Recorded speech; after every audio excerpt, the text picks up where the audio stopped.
Assalamualaikum Bu. Waalaikumsalam. Ya, perkenalkan Bu, saya Salas, mahasiswa Fakultas Kedokteran Universitas Hasanuddin. Ya, kalau boleh tahu dengan siapa Bu? Ibu Anggi, Oh iya, dengan Ibu siapa? Ibu Melani. Oh iya, Ibu Anggi dan Ibu Menani. Baik Bu, jadi sebelumnya di sini saya akan memberikan penyuluhan mengenai keguguran Bu. Jadi nanti di sini saya akan menjelaskan mengenai apa sebenarnya itu keguguran, terus mungkin apa penyebabnya, gejala, dan juga bagaimana sih kita bisa mencegah keguguran tersebut. Nah, jadi sebelumnya saya meminta kesediaannya Ibu Anggi dan Ibu Melani, apakah Ibu bisa menyempatkan waktunya untuk mendengarkan penyuluhannya Ibu? Silakan. Ya baik, sebelumnya saya akan memutarkan terlebih dahulu video dari tentang keguguran ini. Ya baik. Saya Raffi Ahmad dan Nagita Selana tanggal 3 pada Februari 2019 harus membayar. Tahukah Anda, berdasarkan data World Health Organization, dari 46 juta kelahiran di dunia terdapat 20 juta kejadian keguguran atau abortus. Sekitar 36% abortus di dunia merupakan abortus induksi dan 64%-nya merupakan abortus spontan. Keguguran atau abortus spontan merupakan penyebab terbanyak kasus kehilangan janin, yaitu sebesar 80%. Jadi, apa yang dimaksud dengan keguguran? Keguguran atau abortus spontan ialah berakhirnya kehamilan sebelum usia kehamilan 20 minggu atau bila berat janin yang lahir kurang dari 500 gram. Penyebab keguguran diantaranya. Ya, kita pause dulu.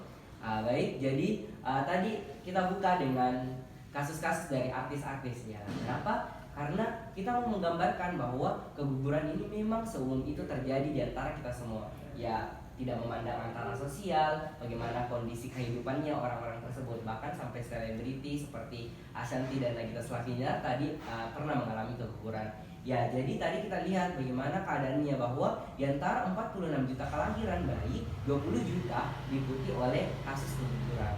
Nah, sebenarnya ibu-ibu pernah dengar mengenai keguguran? Iya, Pak. Ya, pernah ya, tapi mungkin kita hanya dengar oh ya keguguran, keluar darah dari mungkin dari jalan lahirnya. Tapi sebenarnya keguguran itu adalah ketika kalau misalnya itu janinnya bayinya keluar pada usia di bawah 20 minggu atau beratnya itu 500 gram. Jadi harusnya bayi ketika lahir itu beratnya 2.500 sampai 4.000 gram. Tapi ternyata di bawah 500 gram. Jadi seperti itu yang harusnya keguguran. Nah, keguguran ini mungkin sebenarnya kita sebut sebagai kalau di kedokteran itu abortus. Ya, jadi yang biasa kita lihat sebenarnya adalah abortus spontan. Ada pula yang abortus induksi, itu yang kalau misalnya kita kasih obat-obatan atau memang kita sengaja untuk mengeluarkan janinnya. Nah, yang sebenarnya dari keguguran itu ternyata di antara semua kehilangan janin 80% diantaranya karena keguguran ini. Ya, sampai di sini mengerti ya Bu? Iya, Mbak. Ya, baik, kita lanjut. Sebenarnya apa sih yang bisa menyebabkan dari keguguran itu? Yang pertama, faktor janin, yakni kelainan kromosom. Yang kedua, faktor ibu, seperti usia, jumlah persalinan, infeksi daerah genital, penyakit kronik seperti diabetes mellitus, obesitas, dan penyakit tiroid, serta gaya hidup yang tidak sehat seperti merokok, alkohol, obat-obatan, dan stres. Penting bagi kita untuk mengenali tanda Ya, keguguran. pause dulu. Ya, jadi apa penyebabnya dari keguguran ini? Ternyata ada dua faktor ya Ibu. Jadi yang pertama yaitu adalah faktor dari janinnya. Jadi kemungkinan janinnya itu memiliki masalah genetik atau masalah kromosom. Itu yang kalau misalnya dibawa dari ibu atau ayahnya. Jadi kemungkinan ketika ada masalah genetik ini bayinya mungkin lemah sehingga gampang untuk gugur seperti itu ya. Terus selanjutnya yaitu adalah faktor dari ibunya. Nah, ini yang banyak. Ya, ini bisa banyak penyebabnya. Mungkin karena ada riwayat penyakitnya seperti tadi diabetes, hipertensi, atau ada penyakit tiroid. Terus ada juga yang karena aktivitas yang masih berlebihan, ada juga yang karena stres. Nah, itu semua bisa menjadi penyebabnya. Apalagi yang stres ini, utamanya kalau misalnya hamil pertama, biasanya akan banyak pikiran bagi orang ibu-ibu yang mengalami atau sedang mengandung tersebut. Ya, terus apa yang kami tawarkan dari poin edukasi kami yaitu adalah kita kenali gejala dari keguguran ini dengan tanda. Jadi tanda ini adalah kesingkatan. Jadi bisa kita lihat dia singkatan dari apa? Terdapat perdarahan dari vagina, adanya keluar gumpalan dari vagina, nyeri perut dan punggung ringan hingga berat, durasi kontraksi 5 sampai dengan 20 menit, adanya kram perut bagian bawah. Oleh karena itu, cegah keguguran dengan cekatan. Ya, pause dulu. Jadi tanda. Jadi apa itu tanda? Tadi yang pertama adalah terdapat adanya darah di vagina. Jadi ya ini sebenarnya umum kita tahu ya kalau orang mengandung tiba-tiba ada keluar darah ya, oh kira-kira ini sudah keguguran. Terus yang kedua bisa kita pastikan lagi ternyata di darah itu ada gumpalan-gumpalan. Ya itu tadi yang A. Jadi T, A terus N. Ya dia mengalami nyeri. Umumnya akan mengalami nyeri pada perut dan juga punggungnya.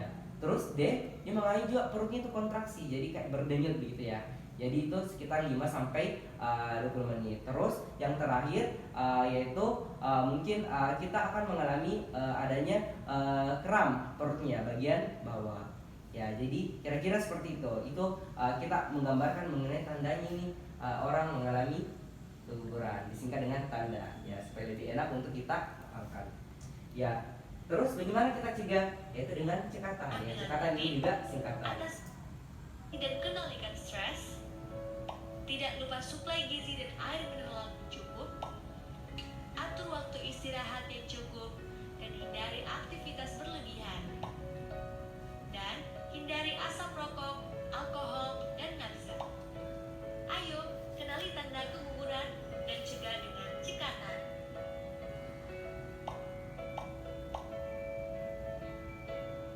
Ini referensi yang kami gunakan. Jadi insya Allah referensinya itu dari sumber-sumber yang valid. Keguguran cegah dengan Cekatan. Ya, jadi ayo kenali keguguran, cegah dengan cekatan. Jadi sebelumnya saya akan jelaskan dulu tadi apa cekatan itu. Jadi yang pertama adalah cek kehamilan rutin. Jadi kita harus selalu cek kehamilan itu kira-kira 4 kali.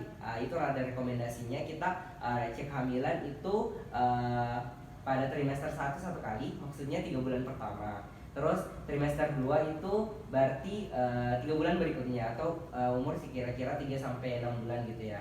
Terus 6 sampai 9 bulan itu 2 kali. Jadi 1 1 2 gitu ya. Terus yang kedua tadi atasi stres. Nah, tadi salah satu penyebab paling utama dari keguguran adalah stres.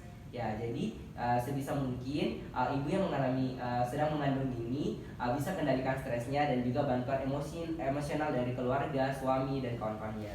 Terus yang ketiga tadi tetap memperhatikan suplai gizi. Ya, jadi kita selalu pastikan bahwa kondisi ibunya itu gizinya baik dan juga air mineralnya itu cukup. Nah, selanjutnya yaitu hindarkan dari nafsa, rokok dan juga alkohol. Jadi mungkin kalau misalnya ibu-ibu yang sedang mengandung itu baiknya agar tidak terpapar dengan rokok dan juga tidak merokok. Begitu pula dengan narkoba. Jadi sekali lagi dari kami, ayo kenali keguguran dengan tanda dan cegah dengan cekatan. Ya baik, mungkin itu ya penjelasan dari saya. Mungkin ada yang kita mau tanyakan? Ya saya. Oh ya.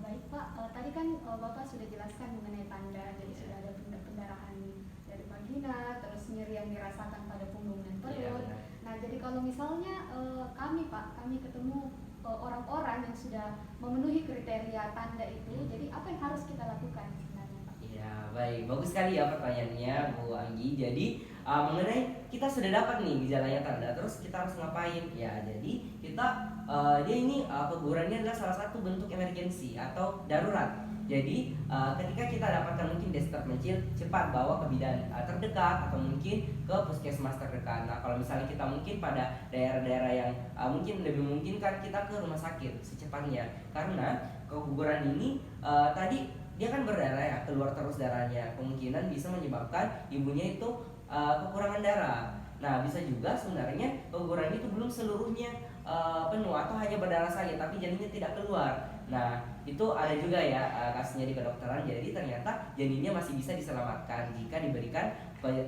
tindakan yang tepat dan cepat. Ya jadi seperti itu ya. Jadi kalau misalnya nanti kita dapatkan di luar sana atau mungkin bahkan ibu sendiri ketika mengandung, ya nauzubillah ya, kalau misalnya ini mengalami, agar segera ke rumah sakit, puskesmas atau bidan terdekat ya. Ya mungkin masih ada pertanyaan? Ya mungkin jika sudah tidak ada, terima kasih atas perhatiannya Bu. Semoga bermanfaat. Ya sekian. Wassalamualaikum warahmatullahi wabarakatuh.